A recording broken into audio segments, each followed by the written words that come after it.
Good morning student. आज हम discuss करेंगे chapter 1 page number 3 activity 1.1। Take two potted plant of the same kind, keep one in the dark for और in a black box for 72 hours and the other in sunlight. हम दो potted plants लेंगे, ऐसे plant मतलब pot में लगे हुए plant लेंगे, एक को डार्क में रख देंगे और एक को सनलाइट में रख देंगे फॉर 72 आवर्स।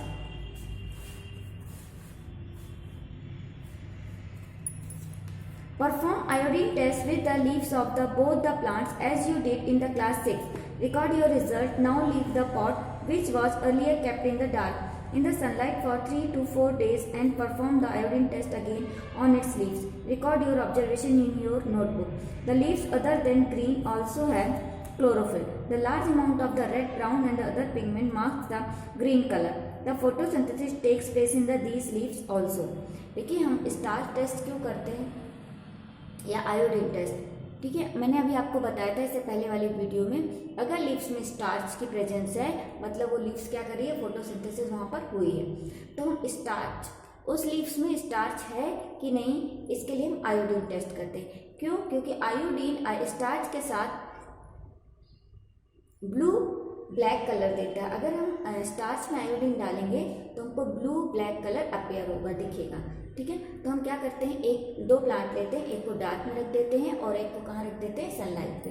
अब दोनों की लीव्स को में हम आयोडीन टेस्ट करते हैं। अब देखते हैं हम कि जिसको हमने डार्क में रखा था वहाँ उसको सनलाइट नहीं मिली और जिसको हमने लाइट पे रखा था उसको सनलाइट मिली। तो जहाँ जिसको सनलाइट मिली वहाँ पर फोटोसिंथेसिस हुआ, तो वो लीव्स हमारी क्या दे रही है, आयोडीन टेस्ट वहाँ पर पॉजिटिव है। मतलब वहाँ पर जब हम आयोडीन डालेंगे उस लीव्स में तो हमको ब्लू ब्लैक कलर दिखेगा। लेकिन जो प्लांट हमने कहाँ रखा था, डार्क में, उस प्लांट की लीव्स में हमको स्टार्च जब आयोडीन डालेंगे तो ब्लू ब्लैक कलर नहीं दिखेगा, ठीक। देखिए ये हमने एक ली जिसको हमने ये लीफ है जिसको हमने डार्क में रखा था, ये लीफ है जिसको हमने सनलाइट पे रखा था। जब इस पे हमने आयोडीन डाला तो कोई फर्क नहीं पड़ा, लेकिन जब इस पे हमने आयोडीन डाला तो हमको ब्लू ब्लैक कलर दिखा। ब्लू ब्लैक कलर क्यों दिखा? क्योंकि आयोडीन स्टार्च के साथ रिएक्ट करके ब्लू ब्लैक कलर दिखता है। मतलब इसमें इस लीव्स में स्टार्च प्रेजेंट है और इस लीव्स में स्टार्च प्रेजेंट नहीं है। और अगर स्टार्च प्रेजेंट है मतलब फोटोसिंथेसिस हुआ है, तो फोटोसिंथेसिस के लिए सनलाइट बहुत जरूरी है। अब हम कई बार क्या देखते हैं, कई डिफरेंट कलर्स की लीव्स देखते हैं। कुछ मैरून लीव्स होती हैं, ठीक है, कुछ में आधे ग्रीन और येलो लीव्स होती हैं। तो क्या इनमें क्लोरोफिल नहीं होता? नहीं, इनमें क्लोरोफिल होता है, लेकिन इसके साथ अदर पिगमेंट जैसे ब्राउन पिगमेंट, रेड पिगमेंट ये भी आ जाते हैं। तो क्लोरोफिल क्या हो जाता है, थोड़ा सा रिसेसिव, और अदर कलर क्या होता है, डोमिनेंट करके दिखते हैं। मतलब क्लोरोफिल होता तो है पर अदर कलर के कारण वो दिखता नहीं है, क्लोरोफिल ग्रीन कलर का, ठीक।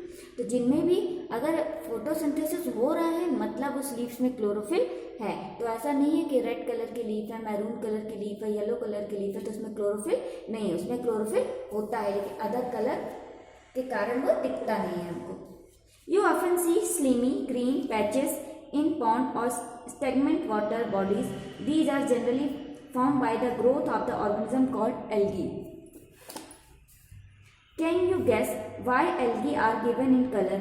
They contain chlorophyll which gives them the green color. Algae can also prepare their own food by photosynthesis. अधिकतर हमने देखा होगा पॉन्ड में या कहीं पर जहाँ पर वाटर इकट्ठा हो जाता है वाटर बॉडीज में, तो क्या होता है, हमको एक स्लिमी कुछ चिकनी ग्रीन कलर के पैचेस दिखते हैं जिनको हम क्या बोलते हैं, एल्गी, ठीक है। ये ग्रीन कलर के स्लिमी बिल्कुल चिपचिपे हमको क्यों दिखते हैं पैचेस? क्योंकि वहाँ पर एल्गी की ग्रोथ हो जाती है। अब एल्गी क्या है? एल्गी हमारा एक ऑर्गेनिज्म है, ये भी इसके अंदर भी क्लोरोफिल प्रेजेंट होता है और ये भी फोटोसिंथेसिस करके अपना फूड सिंथेसिस खुद करता है। तो एल्गी कहाँ पर ग्रोथ होती है? जहाँ पर जैसे पॉन्ड में या वाटर बॉडीज में स्टेगमेंट वाटर, मतलब जहाँ पर पानी इकट्ठा हो जाता है, तो वहाँ पर एल्गी की ग्रोथ हो जाती है। और एल्गी के अंदर ये भी ग्रीन कलर का क्यों दिखता है? क्योंकि इसमें क्लोरोफिल प्रेजेंट होता है। क्लोरोफिल प्रेजेंट है मतलब ये फोटोसिंथेसिस कर रहा है। Synthesis of food,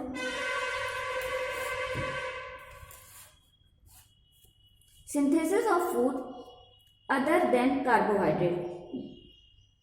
You have just learned that plant synthesis carbohydrate through the process of photosynthesis. The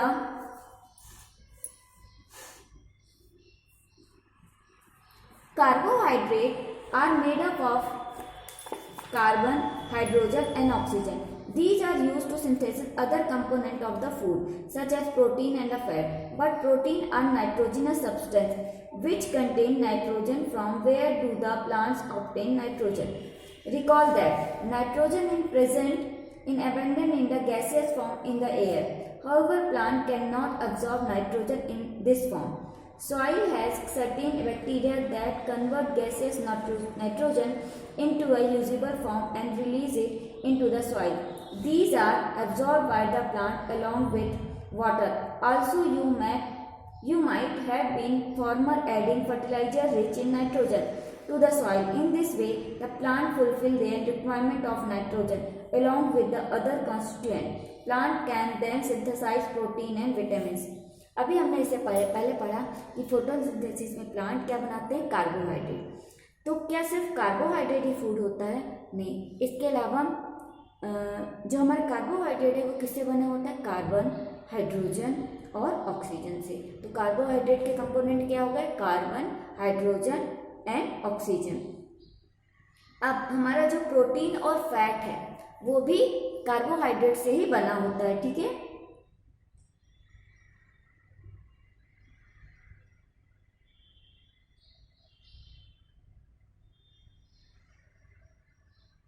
तो हमारे प्रोटीन और फैट के लिए भी कार्बन, हाइड्रोजन और ऑक्सीजन की जरूरत पड़ती है।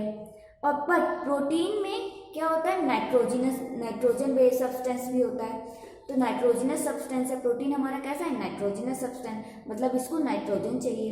लेकिन जो हमारे एटमॉस्फेयर में नाइट्रोजन जो गैस फॉर्म में होती है उसको हम यूज नहीं कर पाते हैं, ठीक है। तो प्लांट उस फॉर्म में नाइट्रोजन को यूज नहीं कर पाते। तो प्लांट को नाइट्रोजन मिलती कहाँ से? तो सॉइल में कुछ बैक्टीरिया होते हैं जो उस गैसियस फॉर्म वाले नाइट्रोजन को यूजफुल फॉर्म के नाइट्रोजन में बदल देते हैं। इसके सॉइल के थ्रू प्लांट को वो नाइट्रोजन मिल जाती है। तो जो नॉर्मल एटमॉस्फेयर में नाइट्रोजन है उनको प्लांट यूज नहीं कर पाते हैं। तो कैसे यूज करते हैं? सॉइल में कुछ गुड बैक्टीरिया होते हैं जो उस नाइट्रोजन को दूसरे फॉर्म में कन्वर्ट कर देते हैं जिसको प्लांट यूज कर लेते हैं। इसके अलावा फार्मर फर्टिलाइजर भी डालते हैं जिसके कारण उनको सॉइल में नाइट्रोजन की जितनी भी रिक्वायरमेंट है वो पूरी हो जाती है। तो प्लांट सॉइल के थ्रू नाइट्रोजन एब्जॉर्ब कर लेते हैं। तो जितनी भी नाइट्रोजन की फुलफिल है वो या तो सॉइल में प्रेजेंट बैक्टीरिया से प्रेजेंट हो जाती है या फिर जो फर्टिलाइजर डाला जाता है उससे प्लांट्स को नाइट्रोजन मिल जाती है। Plant can then synthesis protein and vitamin. तो उसके बाद प्लांट हमारे क्या बना लेते हैं? प्रोटीन एंड विटामिन भी बना लेते हैं। Other mode of nutrition in plant. There are some plants which do not have chlorophyll. They cannot synthesize food. How they survive in the form? Where do they derive nutrition? Like human and animals, such plants depend on the food produced by other plants. They use the heterotrophic mode of nutrition. Do you see a yellow wiry branch structure tuning around the stem and branches of a tree? This is a plant class Cuscuta amarvale.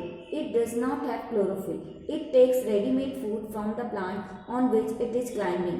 The plant on which it climbs is called host, since it deprives the host of the valuable nutrients. कुछ plant होते हैं जिनमें chlorophyll नहीं होता। तो chlorophyll नहीं होता मतलब फोटोसिंथेसिस नहीं करेंगे, फोटोसिंथेसिस नहीं करेंगे मतलब उनमें फूड नहीं बनेगा, तो वो अपना फूड कहाँ से पाते हैं? ठीक है, वो खुद फोटोसिंथेसिस नहीं करते, अपनी मेकिंग ऑफ फूड नहीं करते, तो वो फूड कहाँ से मिलते? तो ऐसे प्लांट जो किसी अब फूड के लिए किसी और पर डिपेंड हो, वो क्या कहलाते हैं? Heterotrophic plant. ठीक है, या उस मोड ऑफ न्यूट्रिशन को क्या कह देंगे? हेट्रोट्रॉफिक मोड ऑफ न्यूट्रिशन, जिसमें प्लांट अपने फूड के लिए किसी और पर डिपेंड होंगे। जैसे आपने अक्सर देखा होगा, ये देखिए,